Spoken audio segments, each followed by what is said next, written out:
তৃতীয় দিনের আপিল কার্যক্রমের খবরাখবর নিয়ে আমাদের সাথে নির্বাচন কমিশন থেকে যুক্ত হচ্ছেন সহকর্মী ফারজানা আক্তার। ফারজানা, আজকে কতজন আবেদন করেছেন, প্রার্থীরা কি বলছেন, সব মিলিয়ে বিস্তারিত যদি বলেন।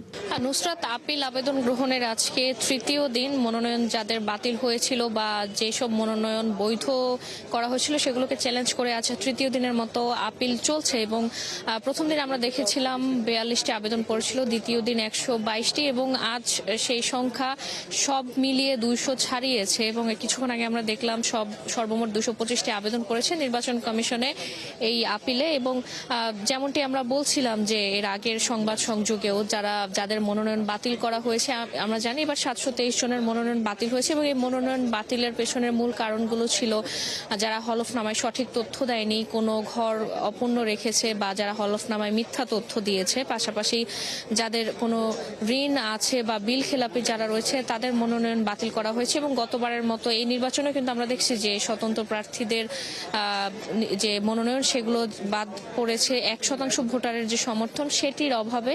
এবং কিছুক্ষণ আগেও আমরা কয়েকজন প্রার্থীর সাথে কথা বললাম যারা স্বতন্ত্র প্রার্থী, তারা যেমনটি বলছিলেন, অভিযোগ করছিলেন যে তাদের 1% পূর্ণ সমর্থন থাকার পরও রিটার্নিং কর্মকর্তা নানা অজুহাত দেখিয়ে তাদের মনোনয়ন বাতিল করেছে। পাশাপাশি কয়েকজন প্রার্থী যেমনটি গত দুই দিনও বলেছিলেন, আমাদের কাছে অভিযোগ করেছিলেন যে রিটার্নিং কর্মকর্তা যারা প্রার্থী রয়েছেন দলীয় প্রার্থী তাদের সাথে একরকম ব্যবহার করেছেন এবং যারা স্বতন্ত্র প্রার্থী রয়েছেন তারা একইভাবে আবেদন করার পরও তাদের আবেদন গ্রহণ করেনি। তারা আসলে সবকিছু মিলে যাদের যে অভিযোগ আছে সেগুলো নিয়ে তারা নির্বাচন কমিশনে আপিল করছে। এবং এই আবেদন চলবে 9 তারিখ পর্যন্ত এবং এরপর 10 থেকে 18 তারিখ এই আপিলগুলোর শুনানি হবে। এবং সেই শুনানিতে যারা যোগ্য প্রমাণিত হবেন, যারা তথ্য প্রমাণ দিতে পারবেন আদালতে, নির্বাচন কমিশনের আদালতে, তারা পার পেয়ে যাবেন এবং তারা আসলে তাদের মনোনয়ন ফেরত পাবেন। নুসরাত, অনেক ধন্যবাদ ফারজানা আপনাকে। দর্শক, নির্বাচন কমিশন থেকে যুক্ত হয়েছিলেন সহকর্মী ফারজানা আক্তার।